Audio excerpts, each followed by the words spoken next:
Hi friends! Today I'm going to read you one of my personal favorite books, A Bad Case of Stripes.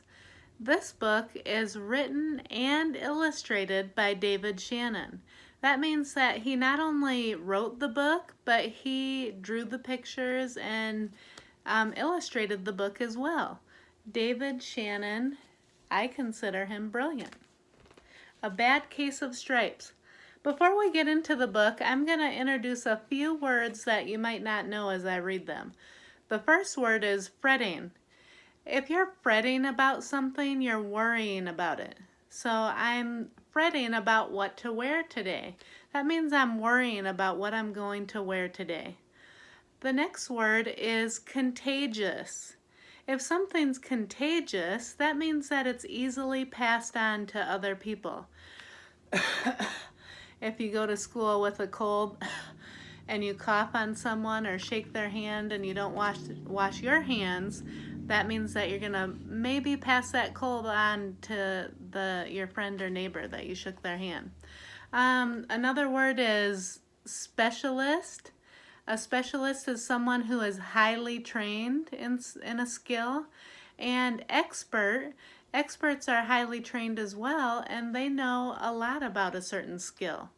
So we're going to talk about specialists and experts in this wonderful book, A Bad Case of Stripes.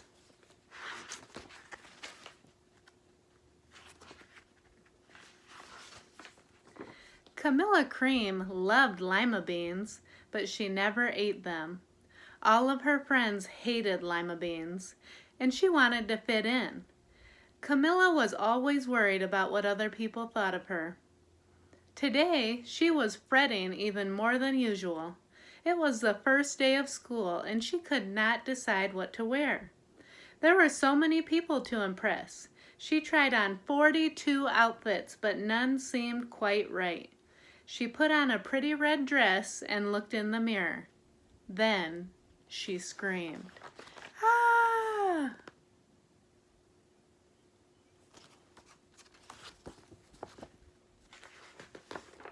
Her mother ran into the room and she screamed too. "Oh my heavens!" she cried. "You're completely covered with stripes." That was certainly true. Camilla was striped from head to toe. She looked like a rainbow. Mrs. Cream felt Camilla's forehead. "Do you feel all right?" she asked. "I feel fine," Camilla answered, "but just look at me." "You get back in bed this instant," her mother ordered. "You're not going to school today." Oh, Camilla was relieved. She didn't want to miss the first day of school, but she was afraid of what the other kids would say, and she had no idea what to wear with those crazy stripes.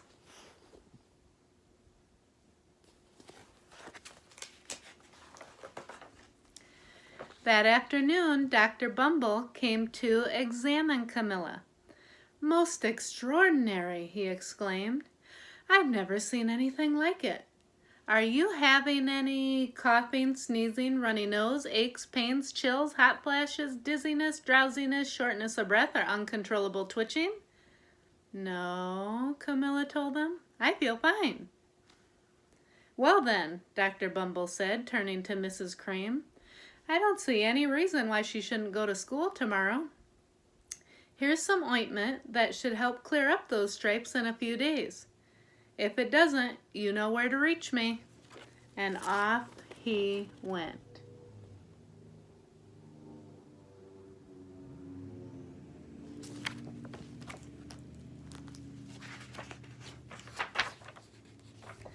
The next day was a disaster. Everyone at school laughed at Camilla. They called her Camilla Crayon and Night of the Living Lollipop.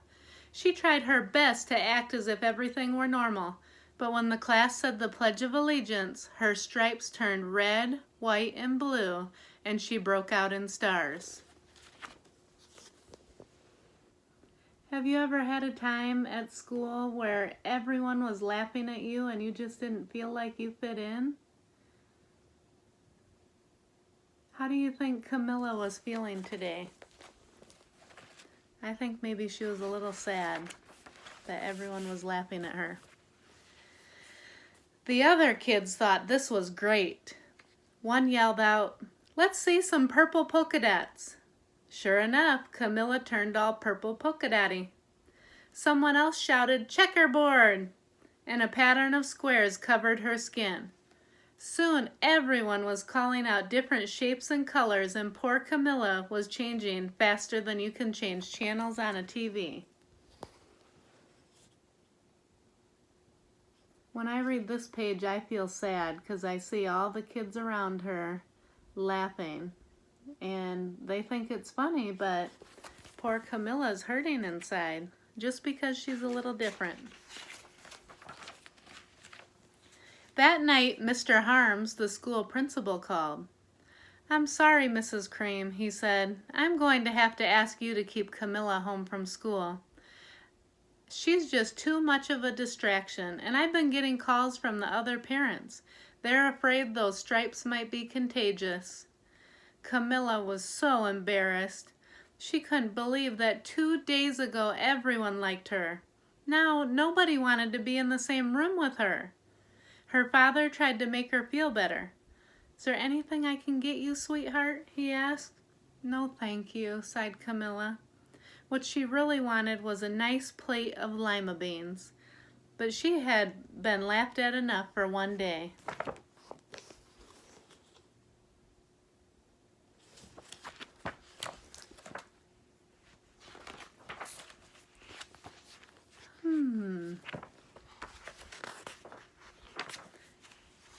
"Well, yes, I see," Dr. Bumble mumbled when Mr. Cream phoned the next day. "I think I'd better bring in the specialist. We'll be right over." About an hour later, Dr. Bumble arrived with 4 people in long white coats. He introduced them to the Creams. "This is Dr. Grop, Dr. Sponge, Dr. Cricket, and Dr. Young." Then the specialist went to work on Camilla. They squeezed and jabbed, tapped and tested. It was very uncomfortable. "Well, it's not the mumps," concluded Dr. Grop. "Or the measles," said Dr. Sponge. "Definitely not the chicken pox," put in Dr. Cricket. "Or sunburn," said Dr. Young. "Try these," said the specialist. They each handed her a bottle filled with different colored pills. "Take one of each before bed," said Dr. Grop. Then they filed out the door, followed by Dr. Bumble. All the specialists testing out Camilla Cream and seeing what is wrong with her. What could be wrong? That night, Camilla took her medicine. It was awful. When she woke up the next morning, she did feel different. But when she got dressed, her clothes didn't fit right. She looked in the mirror, and there, staring back at her, was a giant, multicolored pill with her face on it.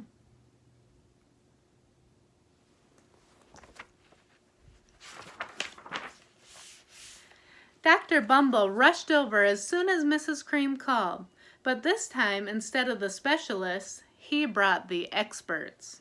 Dr. Gourd and Mr. Mellon were the finest scientific minds in the land. Once again, Camilla was poked and prodded, looked at, and listened to. The experts wrote down lots of numbers. Then they huddled together and whispered. Dr. Gourd finally spoke. "It might be a virus," he announced with authority. Suddenly, fuzzy little virus balls appeared all over Camilla. "Or possibly some form of bacteria," said Mr. Mellon. Out popped squiggly little bacteria tails. "Or it could be a fungus," added Dr. Gourd. Instantly, Camilla was covered with different colored fungus blotches. The experts looked at Camilla, then at each other.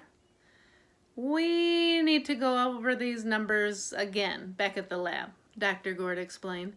"We'll call you when we know something." But the experts didn't have a clue, much less a cure.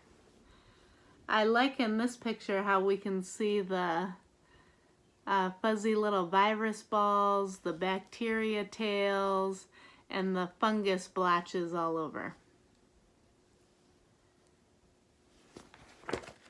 And they still had no clue.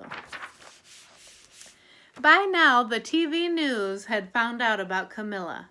Reporters from every channel were outside her house, telling the story of the bizarre case of the incredible changing kid. Soon, a huge crowd was camped out on the front lawn.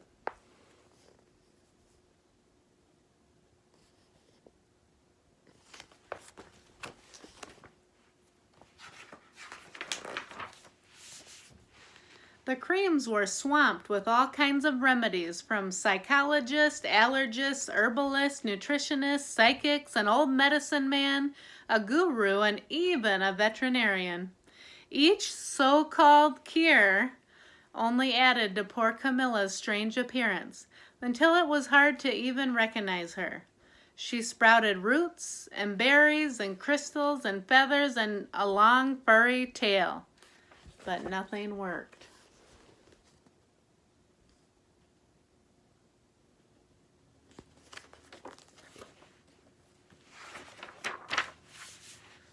One day, a woman who called herself an environmental therapist claimed she could cure Camilla.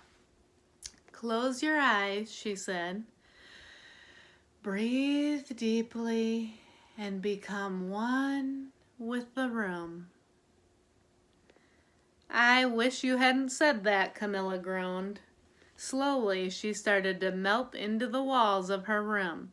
Her bed became her mouth. Her nose was a dresser, and 2 paintings were her eyes. The therapist screamed, "Ah!" and ran from the house.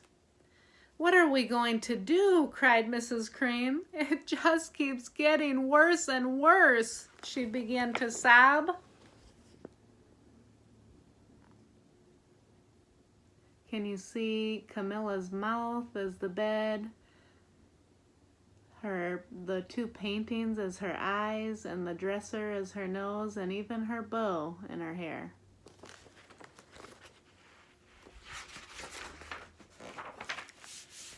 At that moment, Mr. Cream heard a quiet little knock on the front door.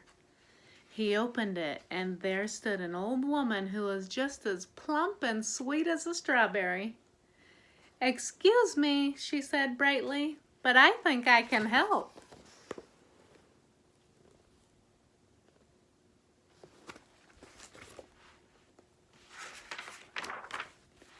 She went into Camilla's room and looked around.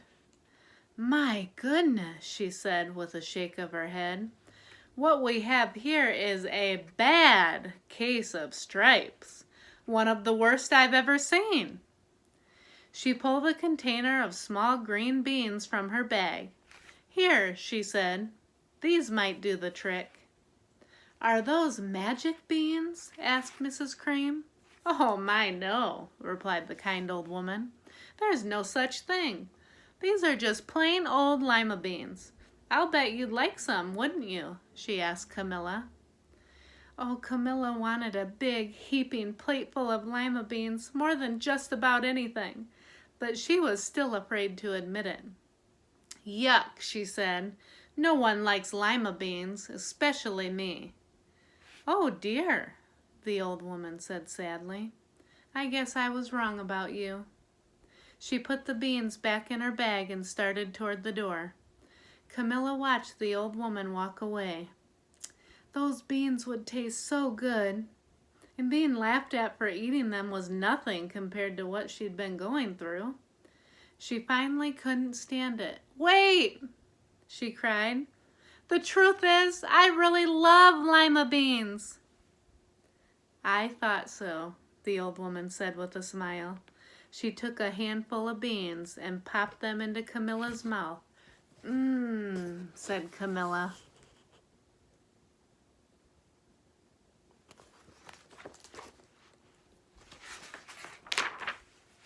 Suddenly, the branches, feathers, and squiggly tails began to disappear. Then the whole room swirled around. When it stopped, there stood Camilla, and everything was back to normal. "I'm cured!" she shouted. "Yes," said the old woman. "I knew the real you was in there somewhere. She patted Camilla on the head, then she went outside and vanished in the crowd. I love how Camilla is standing so proudly and just so happy to be cured. Afterward, Camilla wasn't quite the same. Some of the kids at school said she was weird, but she didn't care a bit. She ate all the lima beans she wanted, and she never had even a touch of stripes again. I love how all the kids are around her, and she's happily and proudly eating her lima beans because she loves them. What a great story about Camilla Cream and not worrying so much what others think. I hope you enjoyed it as much as I do.